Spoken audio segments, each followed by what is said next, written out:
welcome into the Dynasty 365 podcast, the Dynasty Fantasy Football podcast for the Fantasy and Frames Podcast Network and fantasyandframes.com. We are officially back. I am very excited. We took a little bit of a hiatus. We got into the playoffs, took a little time off, but now we're back to get you ready for your rookie drafts. And I am joined by my co-host, Bill Mustafa. Bill, how are you? Yeah, I'm good. I'm ready to talk football. We had a little off season, and now ready to dump back into the Dynasty content.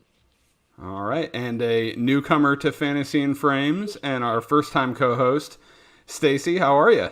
Hey, I'm great. How are you guys doing tonight? Wonderful. Excited to have you on. Excited to get this thing going, and excited to get ready for these rookie drafts because I just love getting excited about talking about these guys. Yeah, me too. I'm really excited to be joining the team this season. Good. We're really happy to have you. Awesome. So, if any of you listened last week, Bill was covering for me, as well as Jorge Edwards, the CEO of Fantasy and Frames. The big boss. The big boss. If you want to hear about any of these guys, they talked about them last week. Bijan Robinson, Roshan Johnson, Tank Bigsby, Devin A. Shane, Jahmyr Gibbs, and Zach Evans. So today, we're going to get into 6 more running backs. But before we do that, I want to cover kind of the big news that has happened this week and that has come out that Derek Carr was officially cut by the Raiders. He refused to allow a trade anywhere, which good for him. He did the right thing. He's going to go make his money elsewhere and not stick with that team-friendly contract that he signed with the Raiders. So I'm excited. But we wanted to cover some of his landing spots. And Stacy came up with a very good graphic for us who is swiping right on Derek Carr. I think this is going to end up being a theme through the whole show. You know, we're celebrating Valentine's Day a little late, and we're going to decide who's going to swipe right and who's going to swipe left on these players. So, with that graphic, Stacy, I think you've earned the first go at this. Oh, awesome. What team is going to swipe right and what teams are going to swipe left on Derek Carr? All right, guys. So we're trying to find out where is Derek Carr going to find love this season. And, so one place that I think is definitely going to be a swipe left, so we'll start with the negatives first, is going to be the Jets, right? They need a quarterback, but I don't think it's Derek Carr. For one, he just doesn't really have the personality to vibe well with that New York media, the fans. Probably not the best spot for him. Really, let's be real. They're going after Rodgers. They hired Nathaniel Hackett. It's not like they were super impressed with what he did in Denver. So they very clearly hired him to get Rodgers to come over there. So I feel like that's probably where Rodgers is going to go. So I think that's a bad fit for Derek Carr. So I'm going to say no to the Jets. As far as teams that could be interested in him, he did go down and talk to the Saints. I don't know if you guys knew this. I just saw this today while I was looking up notes for the show that Dennis Allen was the Raiders head coach during Carr's rookie year. He only lasted about 4 games before he was fired, but they do have some history. And I've seen where Derek Carr says that they are still close. So, bringing Derek Carr in to a place like the Saints would be really great for Chris Olave, Alvin Kamara, assuming he's not been suspended because of those legal issues. The only issue that I can really foresee is that, they, with their cap space issue, they may have trouble, affording him at that point. But I would love to see him land there. I would love to see what that would do for Chris Olave. I would just think that would take his game even, higher than what it was last year and make him even more valuable in fantasy. So I would like. Are you insinuating that Andy Dalton is not as good as Derek Carr? Oh, the red rifle. I mean, I can't get that image out of my head from that Arizona game where they intercepted him and then front flipped over into the end zone. That's the thing I think of when I think of Andy Dalton, unfortunately. So the redheads can't stick together. So we gotta say sorry, Andy. Think we're time for a new match in Mr. Carr there. I think that'd be a great spot. All right, I like it. So the Saints are going to be swiping right on Derek Carr, according to Stacy. Yes. Bill, who do you got? So, look, when you're younger, and if you've got an older brother, you'll know this, right? When you're younger, You look, your older brother's your idol. He's the guy you look up to. You know, closer in age to you than your dad, but still, you know, you look up and say, "That's the guy I want to be. I want to be as cool as he is. I want to be as good as he is." And when he brings that first girlfriend home, that's the first crush of the little brother. That's when the little brother goes, oh, "I like girls too. I like girls too." How about the Houston Texans being Derek Carr's first crush? That was the team that made him fall in love with football. They took his brother, they broke his brother's heart and bones and all sorts because they couldn't protect him to save their life. They've got a wad of cash. They can afford to pay him. Go there, take your brother's girl, get paid. That's where he's going. The Houston Texans. Bill, I feel like you're speaking from experience there. Is there anything you need to tell us about? I haven't got an older brother. I just made all that up. Sounded good in my head. I liked it. I enjoyed it. Absolutely. I'm going to have to recover from that one. All right. So some of the teams that make a lot of sense that I think he could land on, but I think will ultimately swipe left. The Tampa Bay Buccaneers. We think the Saints are in a bad cap situation. The Tampa Bay Buccaneers are in a terrible cap situation. I like to fancy myself a bit of a amateur capologist, and I don't see how the Buccaneers are going to make this work. They're going to have to do some serious backflips just to get under the cap. They're $55 million over the cap right now, and they're going to have to figure out Tom Brady's cap hit. That said, some of the other teams that make sense for him are the Indianapolis Colts. The situation makes sense. The offensive talent they have makes sense, but I think they swipe left just out of scars. You know, they've done the whole veteran quarterback thing. They've gone through Phillip Rivers. They've gone through Carson Wentz. They've gone through Sam Ellinger. God knows who else. So I think they will ultimately swipe left. Carolina Panthers. That, it seems like a good fit to me. But maybe Frank Reich has some scars from the Colts era as well. So, all of that said, the team that is going to swipe right, and you never know, some people, you know, they get a little older and they're like, okay, good enough. Some people get desperate. You know, the smart people don't, but some people do. So, the team that is going to get desperate, the Washington Commanders. Ooh. They have Carson Wentz under contract, who has zero dead cap if he is cut. I would be stunned if Carson Wentz is on that team at his current cap number next year. I mean, maybe he'll take a pay cut, but they have good offensive weapons. They have Terry McLaurin. They have Jahan Dotson. They have Brian Robinson and Antonio Gibson. They have a decent offensive line. They can upgrade it. And they have a solid defense. They might have Eric Bieniemy. That would be great. They just need an offensive coordinator. But I think ultimately that team is built for him. You know, he's 31. Is he 31 or 32? I think your graphic said 32. Yeah. Yep, 32. The facts say it. Exactly. If it's on that graphic, it's absolute facts. So I don't know how Jorge will feel about this, but I think Derek Carr is going to wind up a Washington Commander next year. All right. So now that we have made our love connections with Derek Carr, I want to start going through some of these running backs in our group. And I am going to go ahead and I'm going to throw it off a little bit here. I'm going to start with Kenny McIntosh, running back out of Georgia. So, Stacy, I know you were very excited about Kenny McIntosh. What do you think about him? Oh, yeah, I'm really excited about Kenny McIntosh. So, you know, as you said, you know, he's out of Georgia, which is basically a running back factory, right? He's 6'1", 218. He's a 22-year-old senior. By the time the draft rolls around, he's going to be 23. What I really like about Kenny McIntosh is when you look at his stats, he's got so much more parity between his rushing yards and his receiving yards than a lot of the guys that we're going to talk about tonight. So he's got 824 rushing yards this past season, and he's got 509 receiving yards, which that says to me that he's involved in, you know, the passing game. So for our purposes, for fantasy, right, most people are playing with a PPR format in their leagues. So I want a guy who's going to come in and is going to be catching passes along with running as well. getting those half points, whatever it is that you play with. A fun fact that I saw about Kenny McIntosh is that he was only the third SEC player to have, this year, to have a 500 rushing yard season and a 500 receiving yard season with 10 touchdowns. So I really liked that fact about him.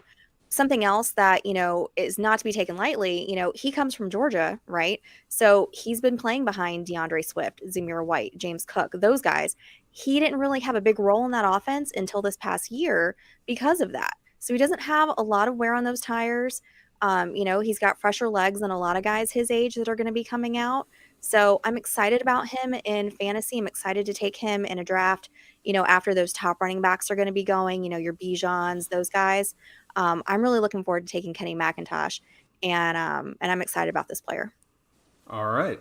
Let me play a little bit of devil's advocate here for you. Let's do it. I liked Kenny McIntosh. I liked watching his film. However, I don't know if I trusted him fully as a runner. He runs very upright.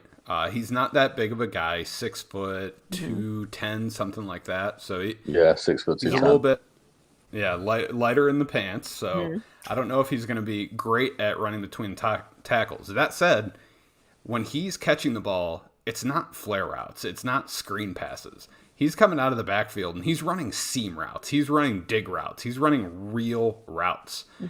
I'm not entirely sure that there are teams out there that won't see him as a slot receiver. Do you think there's any way that maybe teams just don't put him in the backfield?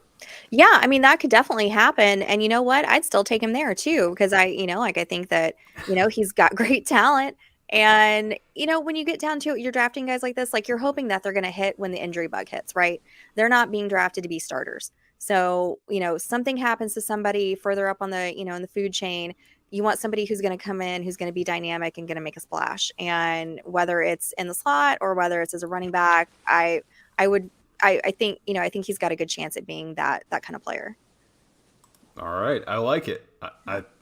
Do you think he will go on day 2 of the draft?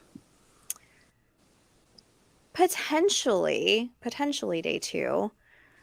Yeah. I mean, I don't know. That's a great question. Okay. Well, and we will all find that out in late April. And we got to remember in our rookie drafts that draft capital for these running backs is king. It really is. It's not often that you're getting a 4th round pick. I mean, let's talk about Dameon Pierce, sure. But the top running backs are typically first day 1 or day 2 picks in the NFL draft. So that capital is going to be big. Next guy I want to talk about is Chris Rodriguez out of Kentucky. Bill, I know you were very excited about Chris Rodriguez. Can you tell us why? Yeah, so Chris Rodriguez is a guy that I didn't expect to like. I typically like a running back that offers something in the receiving game, and Chris Rodriguez is not that guy. Like, he's not going to be running routes. You will not confuse him with Kenny McIntosh anytime soon. But he is a bowling ball of a running back. This dude stands 5'11", 225. He is a big boy, and he runs like he is a big boy. Short yardage, goal line back. You're not tackling him one-on-one. You're just not doing it. If he sees you one-on-one, like I've said to you before, Tyler, the guy, go and get your mate and come back because you're going to need him. He's going to drag you where he's going. You try and tackle him one-on-one. Just that physical running style I love. I really enjoy watching it. It's old school, what you want the running back to do. With a little bit of flair. Like, he's not just a quarterback hands him the ball, runs in a straight line. He's got a little bit of foot movement, a little bit of wiggle behind the line. And when he finds the hole, when he decides what hole he's going to make, he hits it, and he hits it hard. He's got that dog in him, man, and he knows where the end zone is. 30 touchdowns for Kentucky. Now, some of the weaknesses that I wasn't sure about his game, obviously, as I've said, he's a 2-down player. He's not going to be on the field in 3rd downs and obvious passing situations. He's a limited athlete, I think. The speed, he's not a guy that's going to break a big one and go for 60 yards. He's going to get caught from behind. And he's just a guy that I feel could be a really good change of pace back. If you've got, a running back like James Cook at my Buffalo Bills, complete opposites, and you go, right, we need some thunder to go with this lightning. He's the guy. He's the thunder that's going to go with that lightning. I liked Chris Rodriguez a lot more than I thought I would. Big fan. Nice. I saw that he played safety in high school too. So He I mean, that might runs have like a he little plays bit- safety. Yeah. So I mean, that might have a little bit to do with why he's such a physical runner. Like playing that position as well as running back. Yeah, that dude runs aggressively, Yeah. and I enjoyed every minute of watching it. Just full speed, eating up grass. I love it. Just runs like every single defensive player really upset him. Like, it's like every defensive player cussed his mum. Talking about his mom. Yeah. Yeah, just runs through them. And I genuinely, I must have seen him drag about 4 players into the end zone with him. Big fan. Let me ask you about this fit, because, I mean, he's not going to be drafted to be an RB1. We know that. I don't believe he'll go on the first 2 days of the draft. I think you're looking at 4th, 5th round for him. Yeah, he's a day 3 back. Definitely. Yeah. How about Chris Rodriguez to the Seattle Seahawks? Ooh. How do you feel about that little value after they had the whole Chris Carson experience? Yeah, I really like that little 1-2 punch with Kenneth Walker. Obviously, Walker, the running back one, and the more can do it all. And then you just bring Chris Rodriguez in when the defense has had enough of dealing with Kenneth Walker and wants to get run over. I really like that fit, actually. Seattle Seahawks, Chris Rodriguez, I like it. I think that would rise his stock as a dynasty asset if he landed somewhere like that. Yeah, and the Seahawks badly need an RB2. Yeah.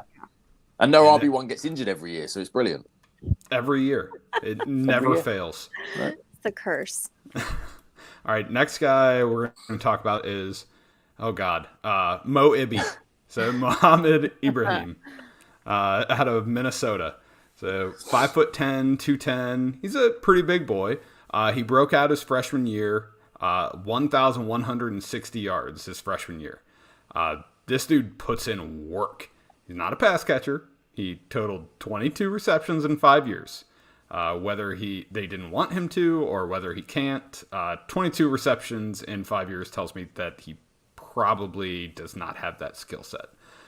That said, he was an absolute workhorse. Racked up 867 carries in college. So he can be durable. That is a bit of a concern with tread on the tires. His senior season, so 2021, I think he would have come out. He tore his ACL in game 1, which I looked at it. He played one game his senior season, 163 yards and 2 touchdowns. So he did okay. And his super senior season, he did really well. I mean, again, absolute workhorse. He's an extremely tough runner. When he is hitting that hole, he's hitting it hard. He's following his blocks. He has nice vision. He can make people miss at the line of scrimmage, which I really like to see. A lot of the times these guys are just running into the back of linemen or just running straight into defensive linemen. And he's making jump cuts at the line. So I feel good about him making people miss at the line. The main weaknesses for him, like I said, a ton of carries. I mean, he is a one contract dude. He is not going to get signed to. He is 24.4 years old currently, so he will be very much sniffing 25 by the start of the season. So that 4-year contract that he's going to sign, that's what he's going to make. The only one. Yeah. Is he as old as Stetson Bennett, though? That's my question. Like, is he that old? Ooh, No one's that old. who Brandon Wheaton was that old. God, that just depressed me. Yeah. Yeah. The Browns drafted him when he was 27. Good for him. You're only as old as you feel. So you're saying I got a shot? I got a chance? Yes, you've got a shot. I actually I remember how old he was when they drafted him because for a long time my fantasy team names were Whedon's AARP cards. Nice. Yes. So, yeah. Mo Ibi likely would have come out his senior year, got injured, came back for his 5th year, put up a lot of numbers. I think he's going to be a useful RB2 in the NFL. He's going to be a day 3 pick. He's going to need a little help with injury to get on the field, but I think if he has a chance, he's going to show him that he can be a very useful player. Next guy, we're going to talk about Sean Tucker out of Syracuse. Stacy, I know you were pretty excited about Sean Tucker. How do you feel about him? I really like Sean Tucker. He's 21 years old, so a little bit younger. He's Syracuse sophomore, and because of COVID and a lot of other injuries, he really got a chance to be more of an impact player earlier in his career. He's 5'10", 190 pounds. What's really interesting about Sean Tucker, though, is that he's got these huge quads, right? Like kind of like almost AJ Dillon-esque, right? We're talking about quad, not quite Quadzilla, because that's a tall order, right? But Quad Kong. There you go. Yeah. So he certainly doesn't look like he's under 200 pounds when you take a look at this guy. Like, he is all muscle. All right. So I like that in a running back. I want somebody who is going to just run hard, run strong, and is just ready to like plow into people. One thing, though, that I did note about him was that his production took kind of a step back this season. So 2021, he was over 1,500 yards rushing and 12 touchdowns. This year, we saw him come in at a little over 1,000 yards at 1,062 and 11 touchdowns. So that might be a little bit of a concern. Couldn't really figure out why exactly. There was that little bit of a downturn. But what I do like about him, the same thing I liked about Kenny McIntosh, is that he was more involved in the passing game. He had 37 receptions this past year for 262 yards, which doesn't sound like a ton. But in comparison to a lot of guys, that's a good usage for him in that passing game. And so that's what I like. He's got a lot of breakaway speed too. Back in high school, he was running track. He won back-to-back state titles in the 55-meter dash. So this is a guy that can run fast and knows how to do it. And, definitely a good stash on your bench, especially when you're talking about, those injury bugs that are going to pop up during the year. You're going to have guys that, come in and, can possibly win you your week. If you grab them off the waiver wire, like in a redraft or in Dynasty, you've got them sitting there on your bench ready to go when that happens. It kind of reminded me of a situation like, when Jonathan Taylor went down and you had Deion Jackson come out, and he was, clearly the most explosive player in their backfield. And, besides obviously Jonathan Taylor. And so I could see Sean Tucker being in a similar role under those kind of circumstances. So I like this player a lot. I would like to see him used in that way. He could potentially be, a guy that could win you your week in fantasy. There you go. And Drew, our buddy Drew, agrees with you. Oh, good. That's always his favorite non-Bijan QB or running back. Hello, we're not talking about QBs tonight.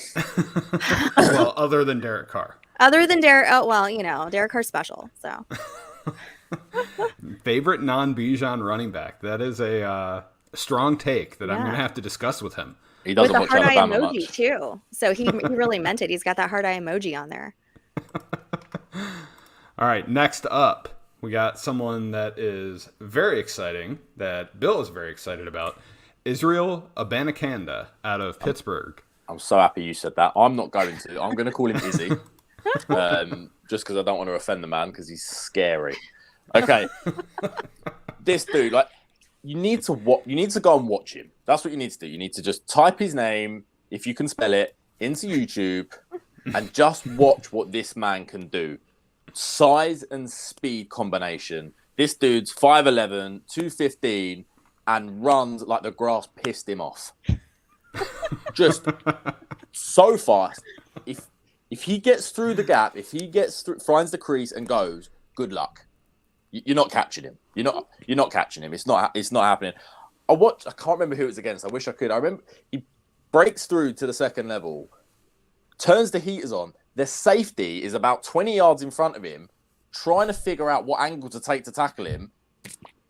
Straight past him, touchdown. Doesn't lay a hand on him. This guy, he ran track in high school, and it shows. This is take it to the house speed. This is real. This will translate to NFL. This will translate to outrunning top linebackers, outrunning top safeties, and just causing headaches for defenses. This guy broke out at 19 years of age. Yeah, 46.5% college dominator rating for the running back position. That's 97th percentile. freak. And with all of those physical attributes and a young breakout age, I was expecting a guy that maybe struggled with vision, maybe wasn't a guy that necessarily understood the nuances of playing the running back position. That's not the case. Now, his vision's not great, but it's more than good enough. He has enough patience at the line, enough patience for a guy that can break a big one. You don't want that guy sitting behind the line waiting. He has the ability to make holes for himself and make lanes for himself and see where other running backs might say, oh, that's not a guy like Sean Tucker. In my opinion, I think he's good is really good, but he's a guy that almost waits a little bit too long. He needs an obvious lane. I don't think Izzy does. Izzy just sees that crease. He knows he's got the speed. If he's through, you're not tackling him. You're not bringing him down. Some of his weaknesses, I don't know if he struggles necessarily in the passing game as a receiver, or we just didn't see much of it. I can't imagine he's going to be a natural. Like I said, he's a young guy. He seems to me like an athlete that found the running back position because it's the one that most naturally translates to being an athlete. But he's young enough where a running backs coach, team can get hold of him and say, right, let's see what you can do as a receiver. And it doesn't have to be, like we spoke about Kenny McIntosh, he doesn't have to be able to run Chris wheel routes and be a potential to line up as a slot receiver. This is a guy that just needs to be able to make himself available to the quarterback in third down situations. If we can get that, we're going to get a guy that is a freak athlete, great size, and that can stay on the field all 3 downs. And one thing that I think I'm not sure if he's going to have the ability to improve on is that east to west, that lateral movement ability, that adding that bit of wiggle. I personally think he just runs too fast. He can't slow himself down to put a move on someone. It's just, I'm just going to run fast, and hopefully instead of putting a wiggle on you, putting a move on you, I'm just going to run straight past you. I'm a big fan. I've watched most of the running backs in this class. He's my RB4. And the only guy I've got left to watch that could catch him, in my opinion, is Zach Charbonnet. I really think, for me, he's going to be a top 5 running back in this class, and I didn't expect that before I put the tape on. There you go. I like it. My favorite thing about him, I didn't see him get caught from behind once. I didn't see him get caught from in front. I saw someone barely catch him when they had like the best pursuit angle you could ever have on him, and almost still couldn't reach him. Yeah, if he gets open field, good luck. Absolutely. I am really excited about him, and you kind of addressed my concern about the lateral quickness, but maybe he doesn't need it. And doesn't need it. And the best thing about that is I would much rather have a runner going north and south than east and west. 100%. I'm so excited for him to be a Buffalo Bill. I can't wait. I'm so excited. All right, last guy we're going to mention on this episode is Eric Gray out of Oklahoma. I'm going to be honest, I didn't know a lot about Eric Gray before I really turned on his tape. You know, I watched most of my college football in January, February, and March. I'm far too focused on the NFL, and if I tried to take Saturdays as long as Sundays, I probably wouldn't be married anymore. So prioritization. So Eric Gray, 5'9", 210, good. It's good size. He's a little older. He's 23 years old. He had 1,000 combined rushing and receiving yards his sophomore year, so he broke out early. Senior season, he had 1,364 rush yards. He was averaging almost 6.4 yards per carry, and he had 33 total receptions. So he can do it all. He's not Kenny McIntosh. He's not running wheel routes. He's not running seam routes, but he is plenty capable of running those flare routes and catching those screens and running those short digs and just running those outlet running back passes. Some of my favorite things I saw about him, he's a tough runner, man. He hits the hole hard. He has good vision. That's one of the most important things. He's patient with his blocks. He knows where those blocks are going. He knows where they're going to be. He knows where those holes are going to end up. He waits just long enough for him, and he explodes through them. He loves a spin move. Most of these guys, they're jump cuts, they're juke moves, things like that. This dude is just spinning around people, and you think you have him dead to rights, and he's 5 yards away after he spun around. And he did get a chance to block in the Oklahoma offense. You know, he had 33 catches his senior year, as I said, but he was also back there protecting the quarterback when he wasn't running those routes.